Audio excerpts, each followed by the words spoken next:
E eu acabei limitando aí a aula, por isso que ela vai ser um pouquinho mais enxuta que as outras, tá bom? Vamos lá. Não tem como falar em fato gerador sem falar da hipótese de incidência. Por quê? A hipótese de incidência é basicamente as situações previstas na lei, ok? Que constituem o fato gerador. O fato gerador, a gente consegue visualizar ele, identificar ele pela regra matriz de incidência. Tá? Eu sei que às vezes falar em regra matriz, em hipótese de incidência assusta um pouco, mas na verdade é bem simples, elas se remetem aos elementos que a gente precisa procurar na legislação para entender qual é o fato gerador possível daquele tributo, tá? A hipótese de incidência, ela é constituída pela regra matriz. Essa regra matriz, ela é formada pelos elementos antecedentes e consequentes. Por que antecedentes? Porque eles se remetem à conduta, ok? À situação tributável. Então, qual situação pode ser tributável, onde e quando? É muito importante para entender qual legislação que a gente vai ter que se atentar para estudar determinado tributo. Então, é um tributo estadual, onde a gente já sabe que é a legislação daquele estado, municipal, do município, e o tempo. O tempo também é muito importante a gente se focar quando aconteceu aquele fato gerador, para entender se a gente vai aplicar a legislação da época ou a legislação de agora. Ok? E qual a conduta, ou seja, o que pode ensejar uma tributação. Até não sei se vocês lembram, acho que foi na terceira aula que eu acabei comentando da situação do ISS, que o Supremo entendeu que não cabia ISS no caso de locação porque não tinha uma prestação de serviços. E a natureza da conduta era de prestação de serviços para poder tributar pelo ISS.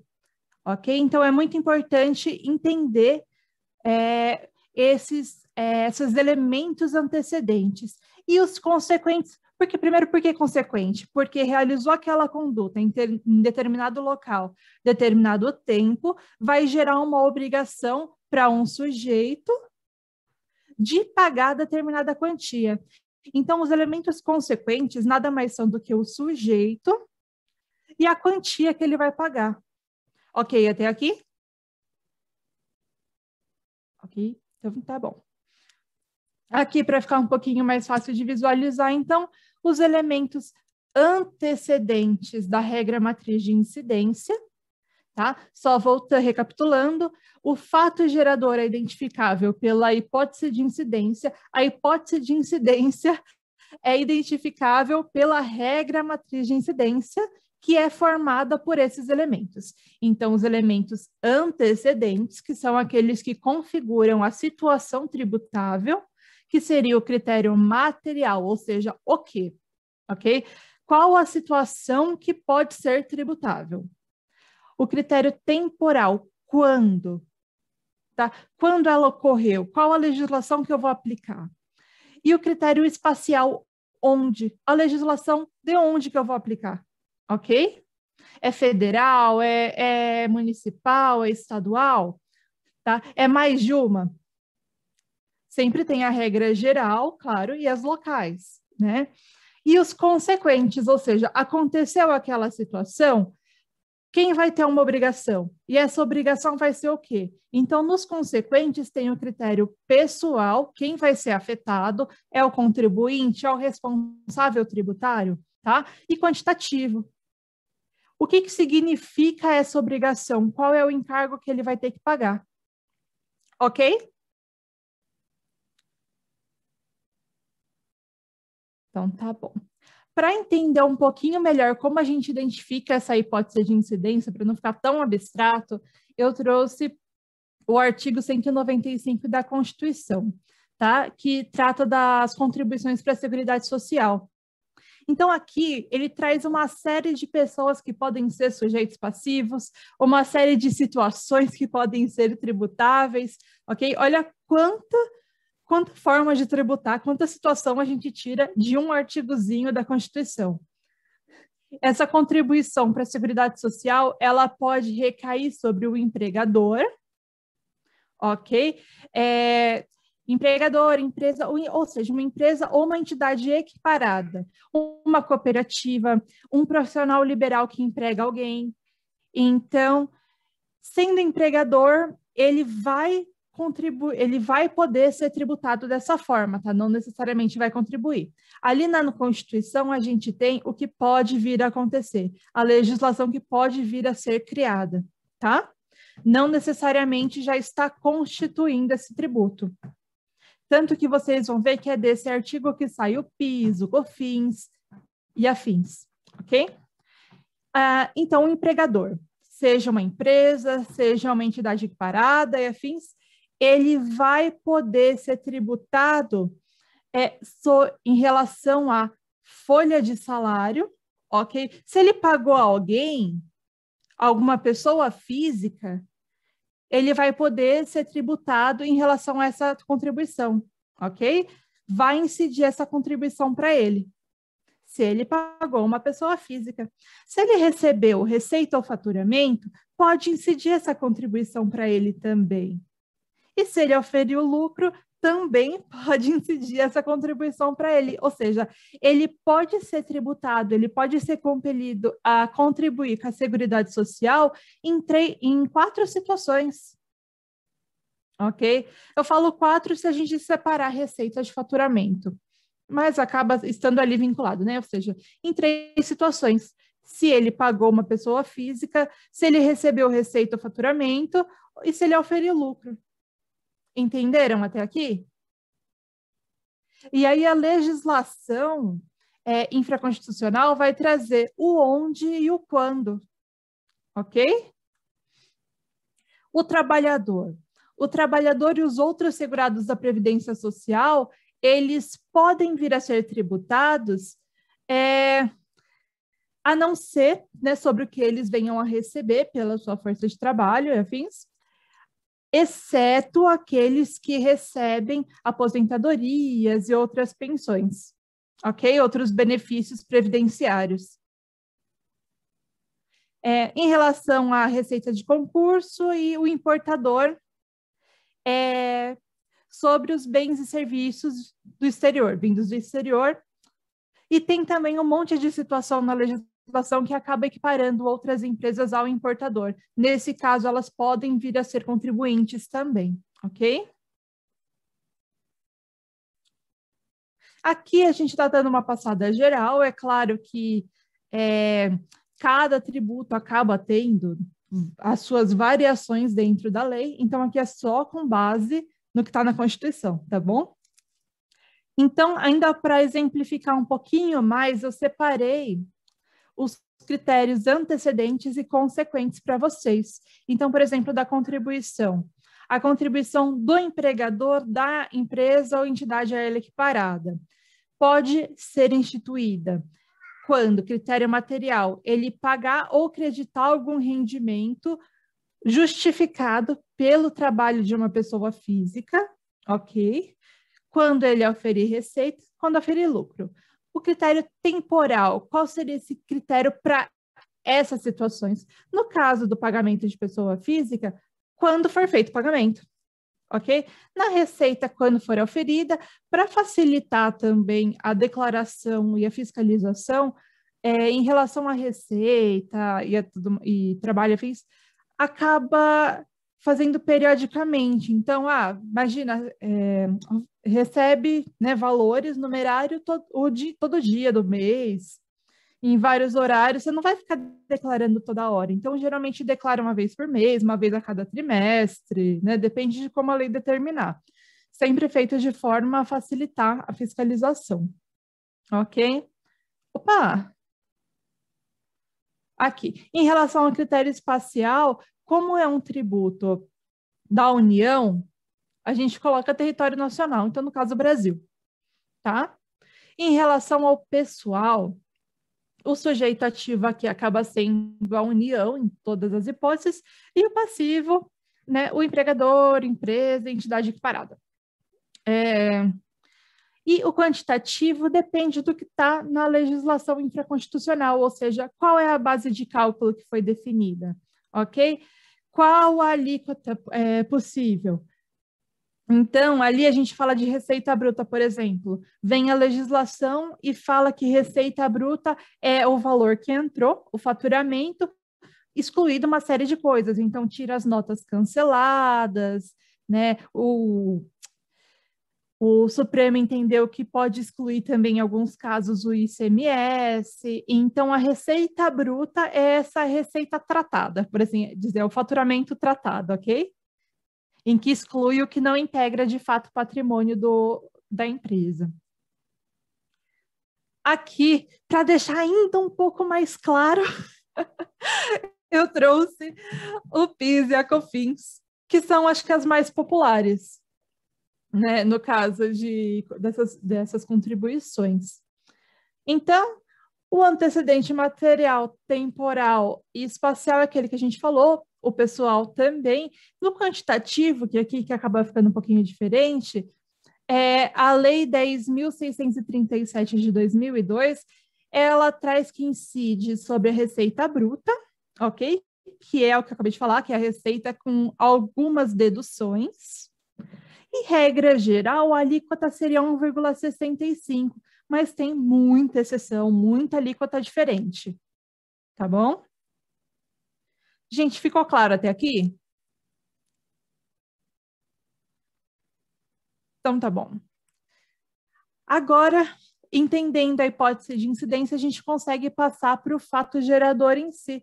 Então, nada mais, nada menos é o fato gerador, que o fato, né, quando acontecesse a hipótese de incidência, então o fato ocorrido no mundo real. Aquilo que está na norma aconteceu no mundo real. É basicamente a subsunção do fato à norma. Ok? A lei aplicável, geralmente, tá? Via de regra, é a lei de quando aconteceu o fato gerador. Então, realizei um fato gerador hoje.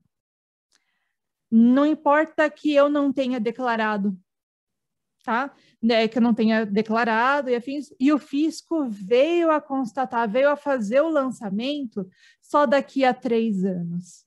Vai ser aplicada a lei de hoje. Por quê? Eu realizei o fato gerador hoje.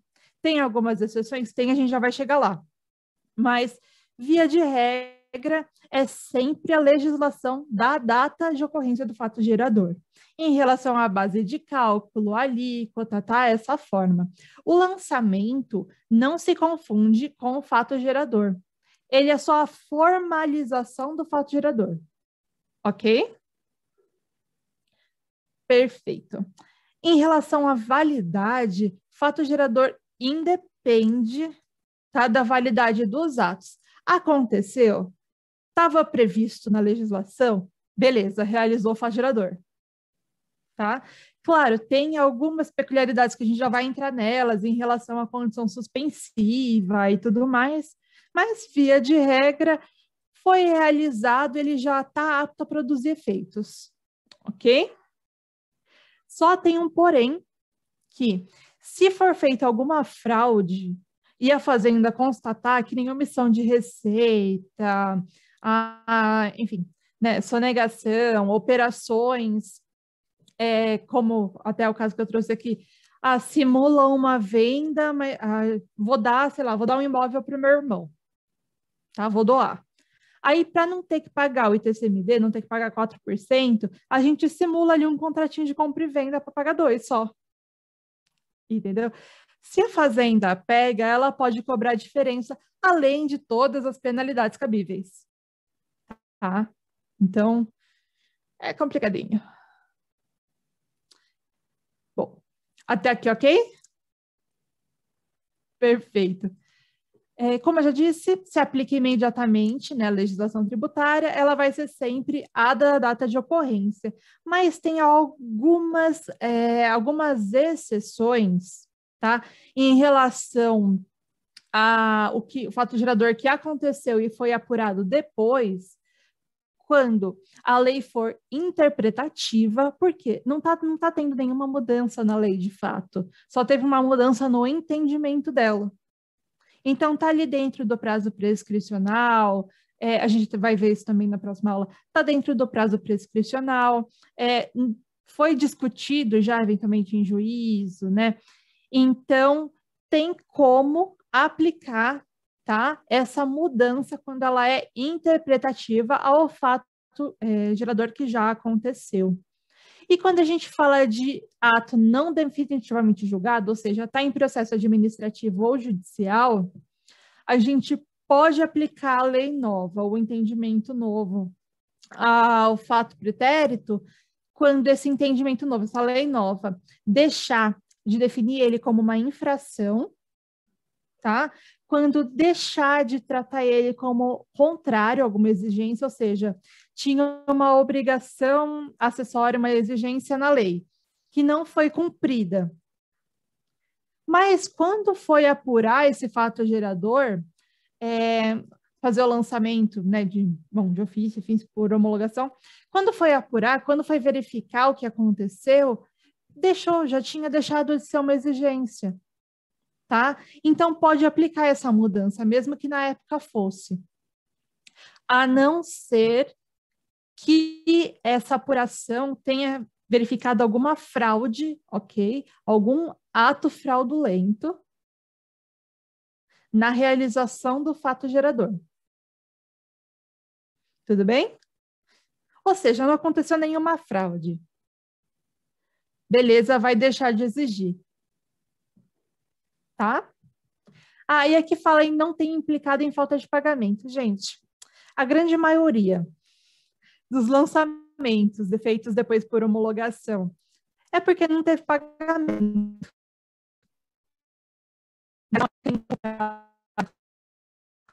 Então, é complicado. Esse daqui é um pouquinho mais difícil, porque geralmente acabou implicando em falta de pagamento. Se foi o pagamento equivocado, então a gente ainda consegue aplicar. Ficou muito confuso? Não? Se ficou confuso, vocês falam, tá? E pode aplicar também a legislação. Eu não entendi. Esse daí? Então vamos. Professora, eu não entendi. Sem problemas. A gente pode aplicar a lei a ato ou fato pretérito quando deixe de tratá-lo como contrário a qualquer exigência de ação ou omissão, desde que não tenha sido fraudulento e não tenha implicado em falta de pagamento de tributo. Aqui há uma soma de exigência, ou seja, veio uma lei nova que deixou de exigir alguma coisa, a gente pode aplicar ela a um fato gerador que aconteceu há 3 anos, por exemplo, e há 3 anos atrás ela exigia, tá? Geralmente é uma obrigação acessória, e ela exigia o cumprimento dessa obrigação acessória. Só que, ela exigia. Então, vai deixar de aplicar, viu que está tudo certo, que não foi um negócio jurídico fraudulento, pode aplicar esse benefício, ou seja, pode tirar todas as penalidades, tudo que essa ação ou omissão, né, que essa exigência, a falta dessa exigência ia gerar para o contribuinte, pode ser tirado, tá? Porque essa lei pode retroagir, entendeu? Só que se o fisco verificar que foi fraudulento e que implicou e que não foi pago o tributo, aí já era, não tem como retroagir essa lei. Ficou mais claro agora? Perfeito, então. E pode também retroagir essa lei, tá? Quando ela trouxer uma penalidade um pouco menos severa, que é a da data da ocorrência do fato gerador. Tudo certo com as exceções? Perfeito, então. Bom, a importância do fato gerador é que depende dele ser realizado para gerar uma obrigação, ok? E para ser possível também fazer o lançamento. Então, precisa da realização do fato gerador para haver a cobrança tributária e afins, ok? E para ser identificável o que aconteceu, qual a legislação adequada para aplicar e tudo aquilo que vocês já sabem. Porque a natureza jurídica do tributo ela é determinada pelo fato gerador, ok? Sendo irrelevante as outras características delimitadas da lei. Tudo bem? Eu sei que eu estou voltando com esses 2 artigos em várias aulas, porque eles são muito importantes e caem muito. Então, provavelmente, eles aparecem na próxima também. Mas, enfim, é isso. O fato gerador na legislação... Bom, claro que tudo que eu falei até agora está na legislação, basicamente, né? Exceto os detalhes da hipótese de incidência, que é uma construção doutrinária. Mas, enfim, a obrigação principal, ela só pode ser estabelecida por lei, tá? Ao contrário da acessória. Lembra de quando eu falei lá nas outras aulas sobre a legislação aplicável? Então, obrigação principal só por lei, obrigação acessória por legislação, pela legislação no geral, legislação tributária, tá bom? E basta a realização do fato gerador para ele produzir efeitos. Então, ele não fica dependente de nenhuma ação do fisco. Por exemplo, o fato gerador, ele não depende do lançamento para produzir os seus efeitos, ele já se produz. O lançamento acaba sendo uma consequência. O lançamento é necessário para a gente poder formalizar, para ficar concreto esses efeitos do fato gerador, ok? Mas volto a repetir, não se confunde com o outro. Perfeito? Aqui, como sempre, tem exceção. A legislação tenta prever a maior variedade de situações que podem acontecer. Quando o fato gerador ele decorre de uma situação de fato, ou seja, uma situação que é palpável, que a gente consegue identificar o que aconteceu, não é uma abstração jurídica. Como, por exemplo, oferir renda. Você recebeu alguma coisa? Ok, realizou o fato gerador. Então, quando você recebe, começa a surtir efeitos dali. Agora, quando ele decorre de uma situação jurídica, ou seja, de uma abstração, como, por exemplo, a sucessão, a doação, né, que é um evento jurídico, a gente consegue compreender, mas não é tão palatável como oferir renda, por exemplo. Ok? A sucessão é uma abstração, por exemplo. A sucessão acontece na hora da morte, né? Então, enfim, esse fato gerador, ele passa a produzir efeitos quando a situação estiver constituída. Como geralmente é uma abstração, esses efeitos eles vão ser produzidos quando a lei determinar que serão. Como, por exemplo, na venda de um imóvel. Vai ser no registro do imóvel, ok? Então, sempre vai depender da legislação. Quando a legislação vai determinar que começou a surtir efeitos. Tem também, até aqui tudo bem? Ok? Perfeito. Em relação à produção de efeitos do fato gerador sob condição, se for uma condição suspensiva, ele depende da realização dessa condição. Então, ele só vai produzir efeitos quando a condição for realizada, tá? Exemplo clássico seria passar numa faculdade, passar num concurso público, ganha uma casa, ganha um carro. O imposto sobre doação, ok? O ITCMD, ele só vai incidir se acontecer. Então, se passou, foi feita a doação, aí ele incide. Enquanto não passar, enquanto não acontecer de fato esse evento, não incide. Uma exceção é o ICMS. A legislação de ICMS não está nem aí. Então, teve a movimentação de mercadoria, incidiu de qualquer forma. Não importa se é uma venda contento, que é aquela venda que tentam, né, sujeitar os efeitos da compra e venda só se Gostou, está satisfeito com a operação realizada? Nesse caso, não funciona para o ICMS. Ok? Não funciona. Se fosse, por exemplo, um ITBI, ok? Ok, poderia ser aplicável. Poderia ser aplicável. Tudo bem até aqui? É um pouquinho embaraçado esse negócio. Em relação à condição resolutória, por sua vez, não importa, porque assim, quando a gente cria uma condição resolutória, ela aconteceu, geralmente é uma situação que se perdura no tempo, né? Ou que pode vir uma situação que pode vir a acabar, por exemplo, enquanto você permanecer casada com determinado sujeito, essa casa continua com você. Ok? Se separar, volta. Ou enquanto continuar estudando, continua. É sua. Parou de estudar, volta. Ok? Não importa, já recolheu o tributo? Já recolheu. Quando voltar, não vai incidir de novo, mas também você não vai receber de volta esse tributo. Ok? Isso porque foi feita a doação de fato, que nem na suspensiva, está vinculada a algo futuro. Então, a casa não está contigo. Ok? Ou a mesma, por exemplo, eu já moro na casa, mas vai ser de minha propriedade se eu passar. Ok, eu tenho a posse, eu não tenho a propriedade. Então, quando eu passar a ter a propriedade, aí eu recolho, porque aí vai incidir. Na condição resolutória, eu fiz um contrato enfim, na escritura da doação, tem essa condição resolutória. Olha, foi doado, vai ficar comigo enquanto eu tiver meu gato, por exemplo. Meu gato faleceu, aconteceu qualquer coisa com meu gato, aí volta para quem me doou a casa, tá? Só que aí já incidiu o ITCMD e eu não consigo recuperar ele.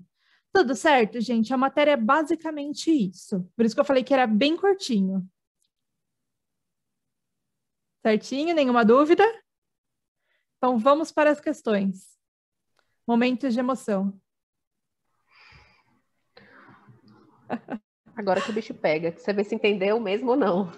É verdade. Entendeu? Entendeu? Entendi. Até agora tá tudo lindo, né? Só festa. Agora só tô entendendo. Eu quero ver nas questões. Tudo.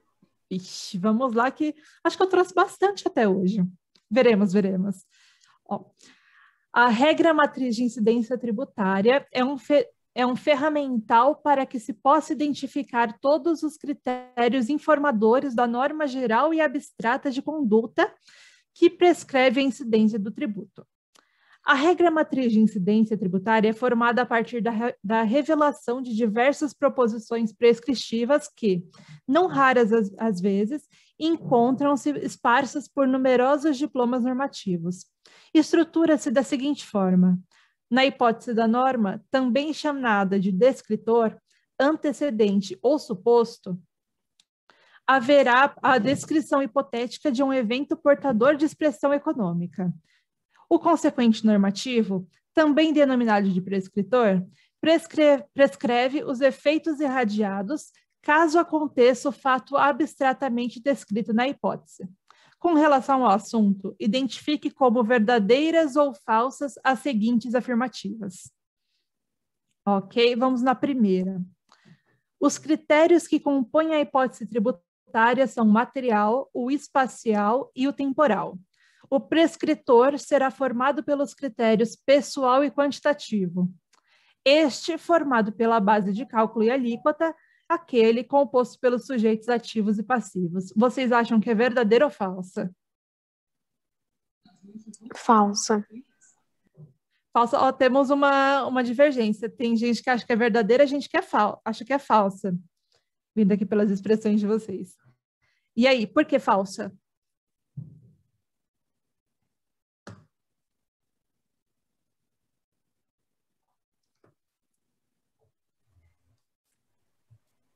É um sentimento ou foi algum elemento, alguma palavra que identificou como... Acho que foi a palavra prescritor. Será formado pelos critérios pessoal e quantitativo. E aí, este é formado pela base de cálculo e alíquota, e aquele pelo sujeito ativo e passivo. Ah, entendi. Não, aqui o prescritor está certo. Essa informação, ela de fato é verdadeira. É que o critério, desculpa, os elementos consequentes, eles podem ser denominados como prescritores também, ok? Pensa que todas as variações que geram, como eu posso te explicar, por exemplo, é consequente porque gera uma consequência para alguém, ok?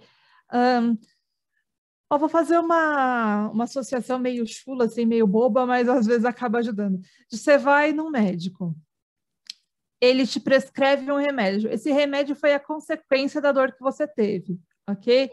Então, esse prescritor acaba sendo no sentido, a consequência daquela conduta foi determinada obrigação, determinado ônus para determinados sujeitos, entendeu?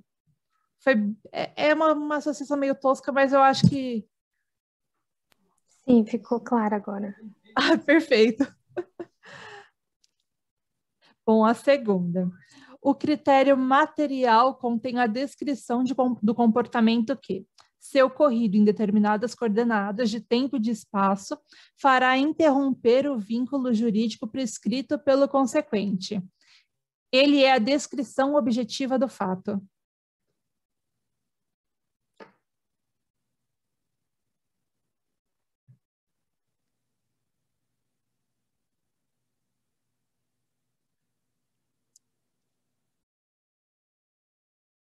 E aí, vocês acham que é verdadeira ou falsa?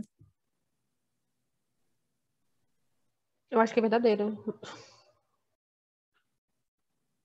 Alguém mais?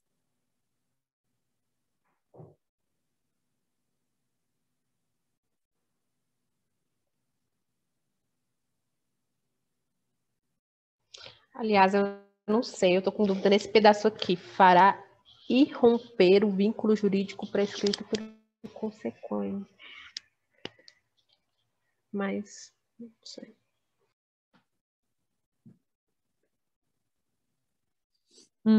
Vamos lá. De fato, ela é falsa. Ok.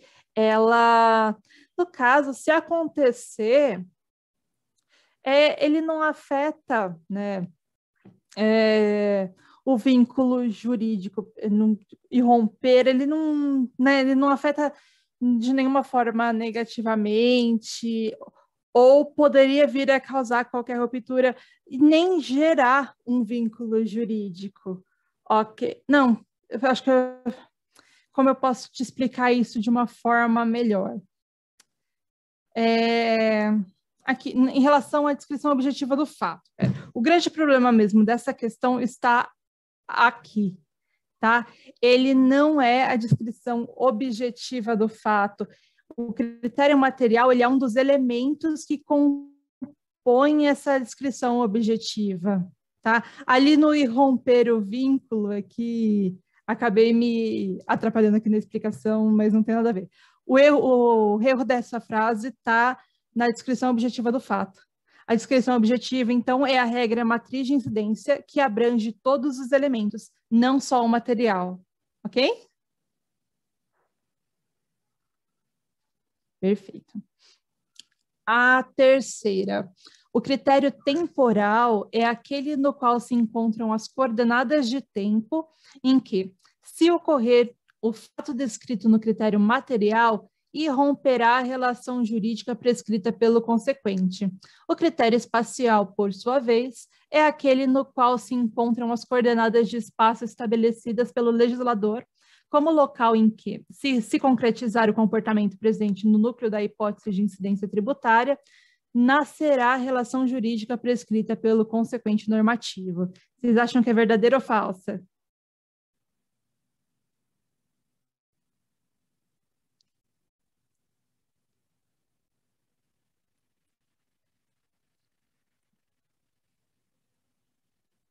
Oi?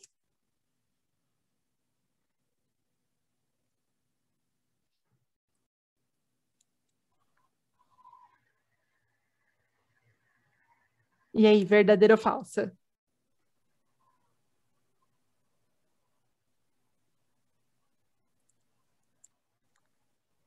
Verdadeiro. Perfeito, é verdadeiro. Vamos para a última. A função da base de cálculo não se restringe à determinação do montante devido a título de tributo.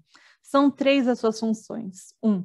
Função mensuradora, ou seja, medir as reais proporções do fato, o que aconteceu. Função objetiva, compor a específica determinação da dívida. E função comparativa, confirmar, infirmar ou afirmar o verdadeiro critério material da hipótese de incidência tributária. O que vocês acham?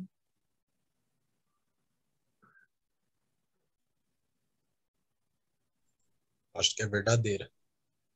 Perfeito, é verdadeira também. Aí nossa resposta, então, é a C. Verdadeira, falsa, verdadeira e verdadeira. Professora, por gentileza, poderia comentar aí essa verdadeira, que agora no final fiquei confusa. Claro, claro. A função da base de cálculo, por exemplo, quando a gente vai apurar a base de cálculo, ela vai mensurar a negociação. Então, por exemplo, realizou fato gerador, geralmente acaba envolvendo patrimônio, enfim, né, valores afins. Então, ela vai mensurar, entender o que aconteceu, como aconteceu, ok? E quais são os valores que estão envolvidos nessa transação, tá? E aqui nessa explicação acaba entrando a função mensuradora e objetiva. Professora, eu só fiquei confusa com a colocação que não se restringe. A função, tá. porque assim ela colocou como não se restringe, aí colocou os tópicos. Então, assim, de certa forma, é isso que está me confundindo. Se restringe ou não restringe? Se não restringe, o que se adiciona? Entendi. É que assim, quando a gente fala que ela não se restringe ao mero cálculo, ou seja, a pegar a base de cálculo, a pegar o valor da operação e aplicar a alíquota dele, é porque ela precisa entender os outros elementos da regra matriz de incidência, entendeu? Analisar tudo o que aconteceu para ver se aquilo se o que está declarado, por exemplo, corresponde com a legislação. Então, às vezes, a gente vai... se tem uma séria dúvida na questão do ITBI e do ITCMD, se pega o valor venal do imóvel, se pega o valor de mercado, por exemplo. Então, quando vai fazer essa apuração, ela vai precisar entender qual foi a operação, aonde foi a operação, tá? Porque aí você vai centralizando o que vai ser aplicado nessa base de cálculo. Cada local acaba tendo suas regrinhas. Então, aí a função mensuradora da base de cálculo, tá? A função objetiva seria fazer esse cálculo de fato com os valores que estão ali, que ela consegue constatar. E a comparativa é ver se de fato o fato gerador aconteceu. Entendeu? É que é nesse momento onde tudo é checado. Analisar a base de cálculo não se restringe, então, a fazer o cálculo, ou seja, a determinar o valor do tributo, mas a checar, fazer uma checagem no fato gerador e se ele está sendo apurado corretamente. Você entendeu mais ou menos?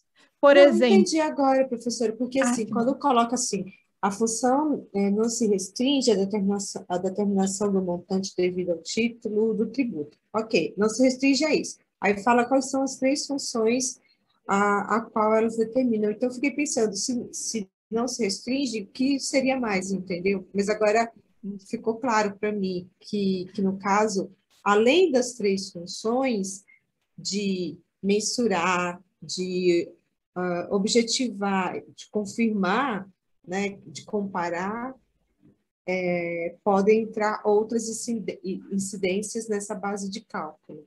Isso. Um exemplo também é a multa. Por exemplo, tá faltando alguma coisa, algum cumprimento de obrigação e tudo mais. Pode entrar também a multa, ok? Ou teve informação prestada fora da data, que nem o imposto de renda. A gente declarou fora da data. Né? Se declarou fora da data, vai acabar incidindo a multa. Então, todas essas situações são analisadas. Ok. Bom, a próxima, vamos lá. Julgue os próximos itens relativos ao crédito tributário. Segundo o disposto no CTN, o crédito tributário é constituído a partir do momento em que ocorre o fato gerador do tributo. Tá certo ou errado? Certo. Não é o Leila? lançamento, é do fato gerador, não é? Tananana. Meu Deus. Tá errado. Errada. É lançamento, que droga, eu ainda falei. Mas o bom é que você estava na dúvida já na resposta certa. Dos dois. Na próxima aula já fixa. Eles sempre jogam essa pra gente, Brena. Sempre esse inferno. Sempre, sempre. Eu sempre fico nessa dúvida. Eu caio Fato sempre nessa. gerador, lançamento. Aí, Lançamento. fato gerador, quando a gente pensa em PVA, em compra de veículo. Aí, quando a gente pensa em imposto de renda, aí vem a homologação que a gente está lançando. Eles são danados com isso. Só cuidado É com verdade. essa Mas essa aí é afirmação que pode pegadinha. é que essa precisa conhecer bem o tema, né, para não confundir. É que nem eu falei bastante no começo da aula. Fato gerador não se confunde com o lançamento. O fato gerador, ele acontece quando a gente realiza o que está descrito na norma, independente de ser IPVA, imposto de renda, independente do tributo, tá? A gente fez o que está na lei, aconteceu o fato gerador. O lançamento é quando a gente declara ou o fisco constitui o débito, que aí a gente vai conversar na próxima aula, como, por exemplo, o IPVA, ele é um lançamento de ofício. Por quê? Quem faz o lançamento é o Estado, tá? É a Fazenda do Estado. O imposto de renda é um lançamento por declaração, tá? Então, aí é a gente que faz. Aí, por exemplo, se ele vem a virar um lançamento por homologação, geralmente o fisco tem um prazo para poder homologar. Não homologou, aí ele faz um lançamento em cima, falando para a gente o que está faltando. Aí ele acaba cobrando multa, juros e tudo mais. Tá? Mas a gente vai falar sobre o lançamento certinho na próxima aula. Mas não confunde com fato gerador, independente do tributo. Ui! Essa eu dei spoiler para vocês. Mas, enfim, agora vocês já viram, né, basicamente a natureza jurídica do tributo, ela é determinada pelo fato gerador da respectiva obrigação, sendo irrelevante para qualificá-la as características formais adotadas pela lei. Vocês já viram que está certo, né? Não, mas eu lembrei do slide, tá? Do slide. Você estava no slide. Nem vem. Mas uma certa e uma errada. Não, uma errada não acerta. Oh, meu Deus. Vamos lá. A autoridade tributária competente cabe declarar a existência do crédito tributário pelo lançamento. Ocasião em que deve verificar a ocorrência do fato gerador da obrigação tributária, calcular o montante do tributo devido e identificar o sujeito passivo. Eventual proposição de aplicação de penalidade pecuniária deve ser objeto de ato administrativo próprio, pois não se trata de tributo. O que vocês acham? A gente ficar para a semana que vem, lançamento. Certo. Você acha que está certo? Eu acho. Sim. Ai, meu Deus, vou errar mais uma. Vamos ver. Gente, está errado. Porque no lançamento vai tudo. A multa também. A multa também, Ai, que... porque lembra que a gente está falando que o lançamento é a apuração do que se deve, é a formalização do fato gerador. Quando se apura o fato Então vai. gerador, exato, vai se apurar tudo. Se ele foi realizado, exato, não foi pago, não foi declarado errado, vai cobrar, né, os encargos, o ônus que gera desse fato gerador, na obrigação principal, e a multa por todos os equívocos que cometeu, tá? Entendido. Então, vamos para a última. Assinale a alternativa correta. A. Somente a lei pode estabelecer o fato gerador da obrigação principal e da acessória. B. Constitui majoração do tributo a atualização do valor monetário e da respectiva base de cálculo. O que vocês acham da A e da B? A está errada. Eu acredito que a A está errada também. Porque outras leis podem estabelecer as acessórias, que eu lembro que você falou disso. Perfeito. E a B? A B... Professora, os bancos também podem estabelecer taxas também, né? Assim, eu não sei se eu confundi um pouco essa parte. Então, o banco, ele até estabelece uma taxa, mas a taxa que o banco estabelece não é tributo.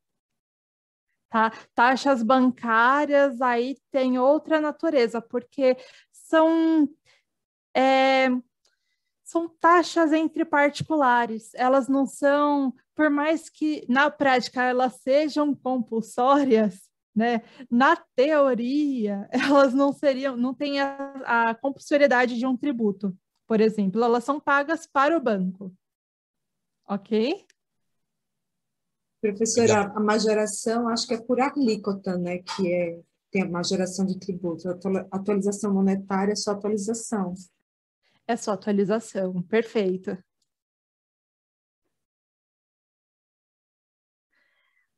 No caso, então a B também está errada. A C. Os tratados e as convenções internacionais revogam ou modificam a legislação interna, mas não serão observados pela que lhe sobrevenha.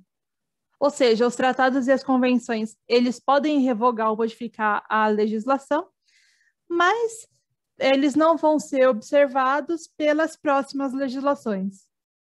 O que vocês acham? Está certo? Tá errado. Perfeito, está errado. A D. Os decretos, ainda que versem sobre tributos e relações a eles pertinentes, não estão compreendidos na expressão legislação tributária, posto que, expedidos pelo Poder Executivo, são fontes secundárias do direito tributário. E aí? São fontes secundárias, mas está errado, porque o decreto é o que faz majorar as alíquotas. Perfeito, perfeito. É de alguns tributos, perfeito. E aí, então, o que é que sobrou? A norma legal que altera o prazo de recolhimento de obrigação tributária não se sujeita ao princípio da anterioridade.